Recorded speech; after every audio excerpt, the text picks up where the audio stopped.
Assalamualaikum warahmatullahi wabarakatuh. Selamat pagi, mohon izin Bu Dina selaku pembimbing mata kuliah Inovasi in Caring. Di sini kami dari kelompok 14 ingin mempresentasikan hasil kerja kami yang berjudul Mini Porsiku.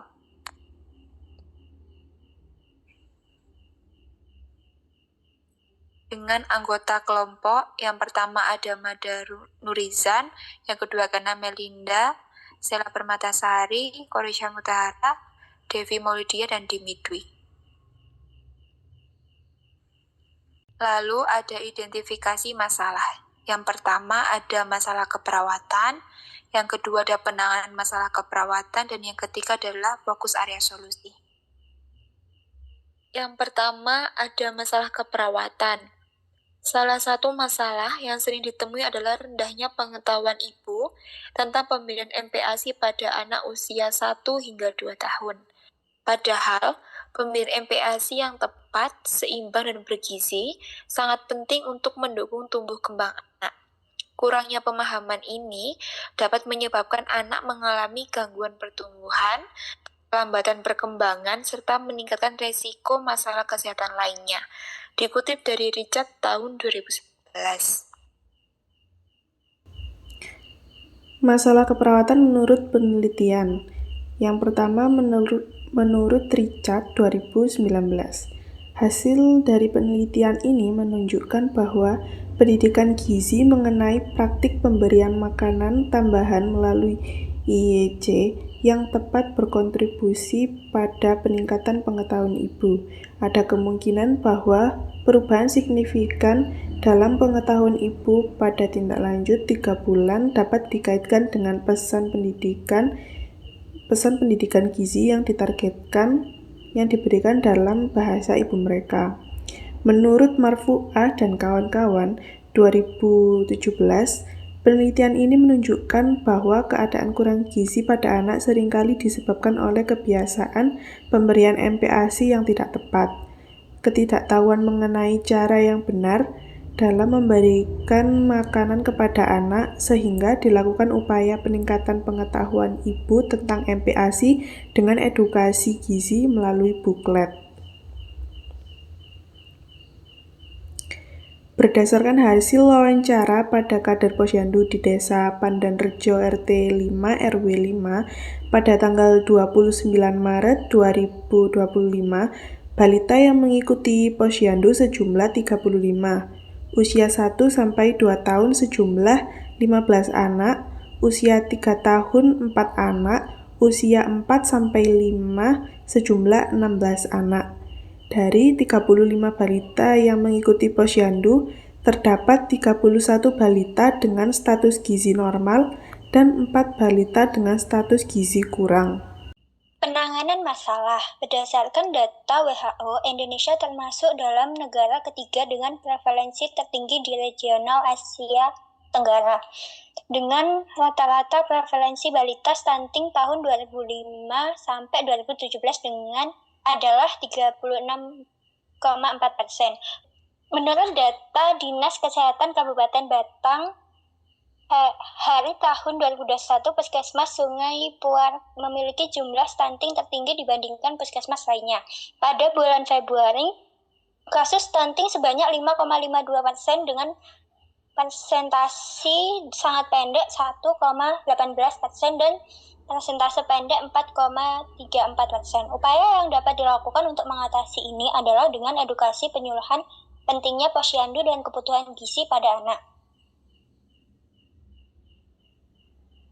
Berdasarkan hasil wawancara dengan kader posyandu di Desa Pandanrejo RT 5 RW 5 pada tanggal 29 Maret 2025 didapatkan 4 balita dari 35 balita mengalami gizi kurang.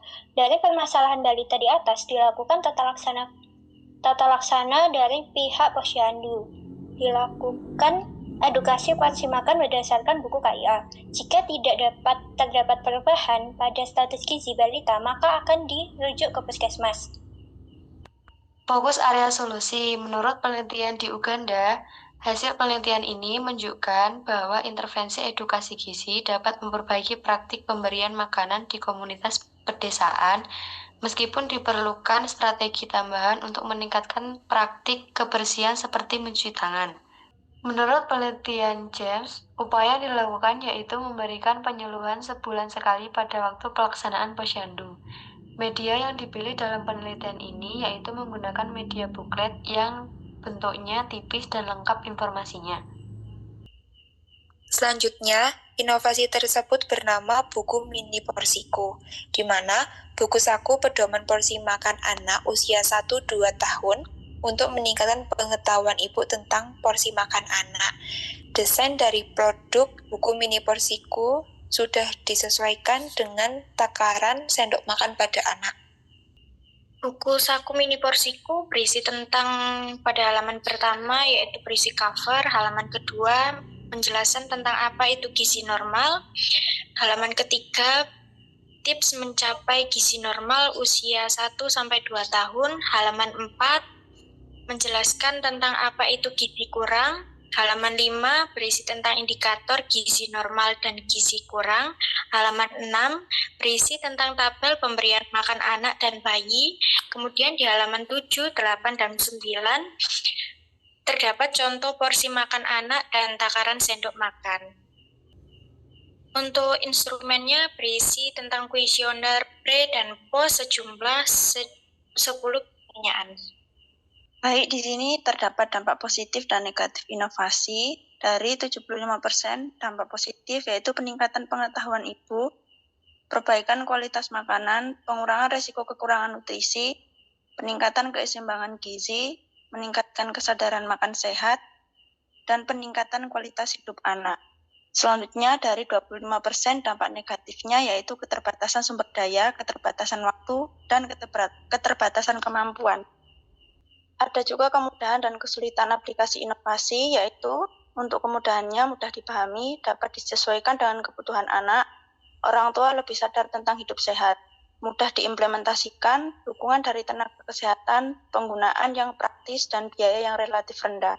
Untuk kesulitannya, perbedaan pendidikan, perbedaan ekonomi, keterbatasan kemampuan orang tua, kesulitan dalam mengubah perilaku, anak-anak secara alami cenderung menyukai makanan yang manis dan berlemak.